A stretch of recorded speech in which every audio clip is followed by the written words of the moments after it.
Our story takes place in Twifu Praso, a vibrant town somewhere in the central region of Ghana. It is the hometown of the Okofu family. Here we see the mother, the father enjoying himself in a lazy chair, Ajoa, the oldest sister, one of the small boys practicing his soccer skills, and this is Fortune. She is on her way to the market. The young girl goes there every day after school to help out her family with the market business. One day, Fortune and her mother go together on a journey to Cape Coast.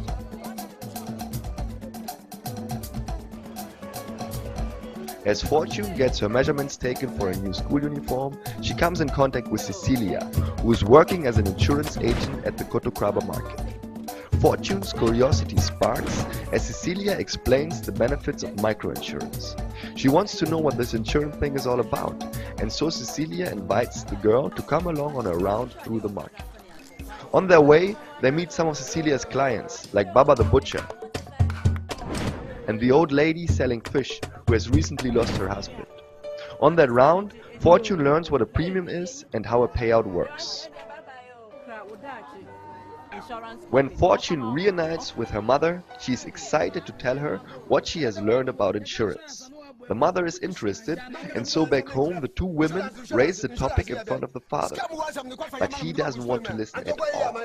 He is full of prejudices and harshly rejects the idea. As tragedy strikes, a few weeks later, the family is confronted with a severe crisis. A fire burns down great parts of the local market, including the Okofu's family shop.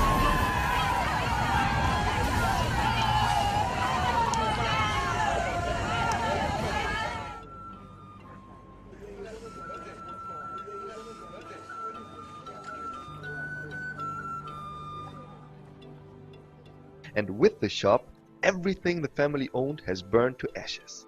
So what will happen now?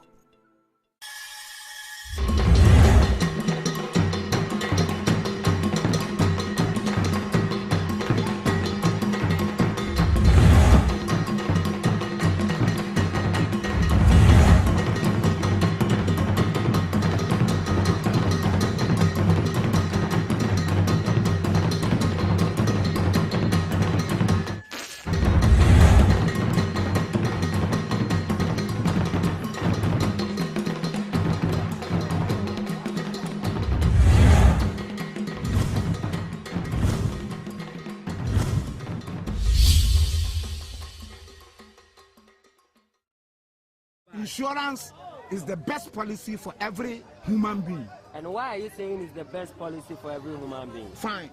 In case I'm the head of the family, if I'm not alive, insurance can cover my family.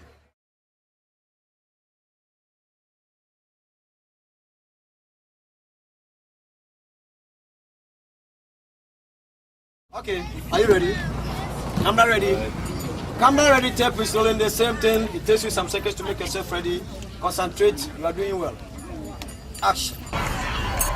The Kora Wo Daakye movie project was initiated by the German Agency for International Cooperation, GIZ. The GIZ team ProMiGH works hand in hand with the Ghanaian National Insurance Commission to promote access to insurance products, especially for the economically least privileged people in society.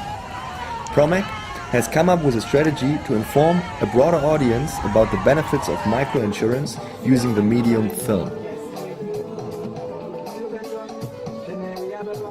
In the first attempt, the pilot film Sikawa Ataban was created. The title translates to Money Has Wings. It narrates the story of the young village girl Fortune and her mother. One day, the girl accompanies her mother to a market in Accra. She gets lost in the confusing new environment and runs into an insurance agent. Together with him, she learns about insurance and sees how he pays out a claim to a family who has lost their market in a fire. Through the eyes of the young girl, the audience gets to know the basics of insurance in a very comprehensible way. This 20 minutes movie was used as a starting point for the Kora Wo Daakye movie project. To find out how people react to an educative movie like that, the film was displayed in a roadshow throughout the central region of Ghana. The film was shown in Twifu Praso, Jukwa, Elmina, Mori, Twifu Praso, and on the Malata market in Accra. A cultural program including traditional dance, comedy and an acrobatic fire show was organized to attract larger audiences. Afterwards, the film was projected on a large screen.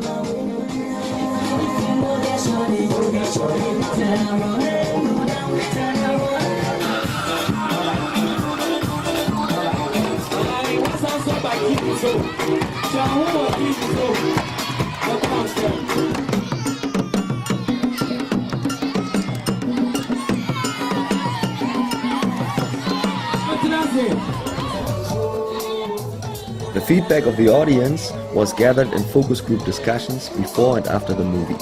People were asked about their view on insurance, and it was tested how the educational message was perceived.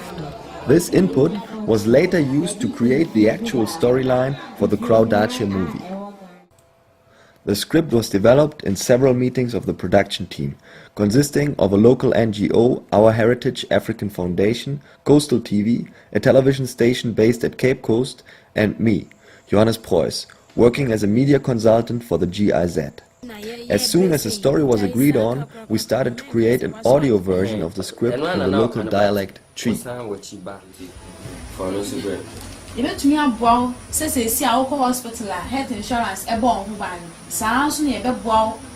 The finished script recording was handed out to our actors on CD and MP3 players.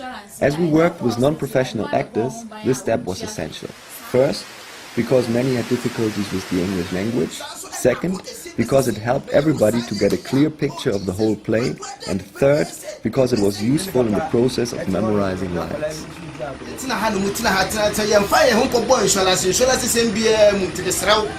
Script recording, Act 2, Scene 10. Papa Asils.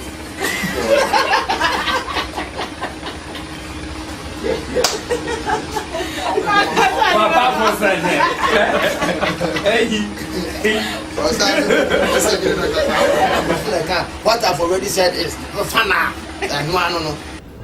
To prepare the group for the shootings, we organized a 3-day workshop with all major actors.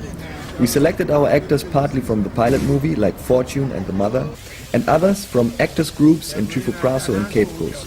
We used the workshop not only to rehearse the scenes, but also to develop characters, to create team spirit, and to educate the group on the basics of insurance. I want us to re-listen to the script recordings again, to the whole thing. I want to know from you, how do you see the MI agent? What kind of character is it? How do you see the butcher? Age, family situation, name, these things. I want your opinion on what do you think of how does that character feel. Your actions define also your character. What you do is how people perceive you. Like also, why is Fortune following the MI agent?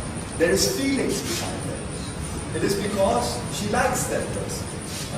And she somehow thinks, it is interesting. So why am I doing it? Here I want to give the example of Ajoa. You at some point you have an outburst against your father. You are angry at him. You say, why are you so stubborn? You start crying. But where is that coming from? It is coming from because you've just seen your market, your everything has burned down. And you don't know. Usually you will never talk to your father. It is impossible to do that. But from your feelings, from what has happened to you, things change for you.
shaking your whole body.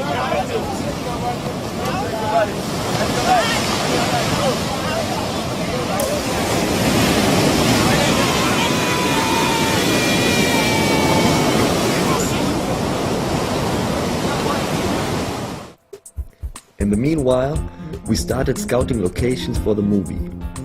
One of the key ideas of the movie was to create it as close as possible to the target audience. So we scouted locations in the market environment and a small town family compound. It proved to be very helpful to invest time and effort in this scouting and to develop a relationship with the people at the different locations, as many of them ended up to play a role in the movie. As for example, the assistant seamstress, the police at the barrier, or the kids at the home location.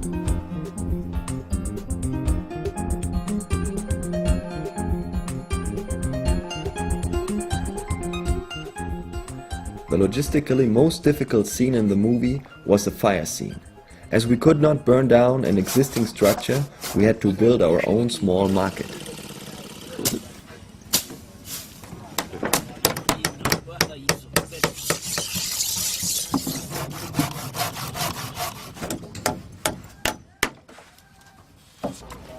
Apart from the logistical difficulties, it was also necessary for the fire scene to get the approval of the authorities in charge and to inform the residents around the location. We went to a local radio station to address the people in Twifu Praso. And at the same time, we used this opportunity to educate the listeners about our project and the basics of microinsurance. Or movie beer, or insure or a drama movie beer. The importance of insurance. You can come around, but you have to obey our instructions when you come around. After we had finished with all the organizing, we immediately started shooting the movie. We took our first takes at the family compound in Twifu Praso. At that point, everyone was excited to finally start shooting after roughly 2 months of preparation. Only the beginning, like not when she's crying, but when he's giving his speech.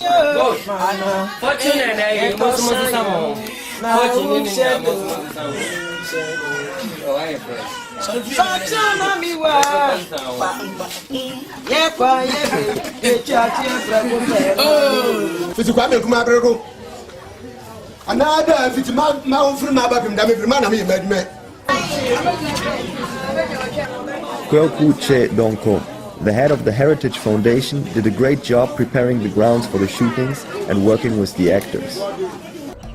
To create the 1.5 minutes chotro scene was hard work and required good coordination, as we had prepared shootings at several locations with pothole fillers, street sellers, kids playing soccer, and at the stone cracking location.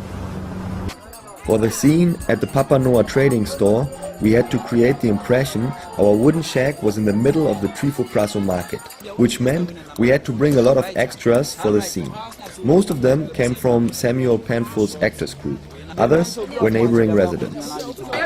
Unfortunately, you need to speak up a little bit. I can't hear you.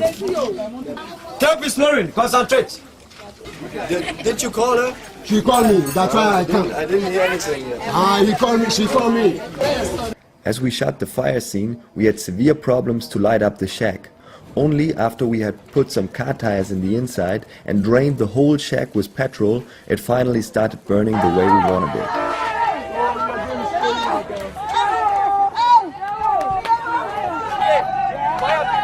Let's start from there. Let me see you coming and rolling with this one. Go to the back.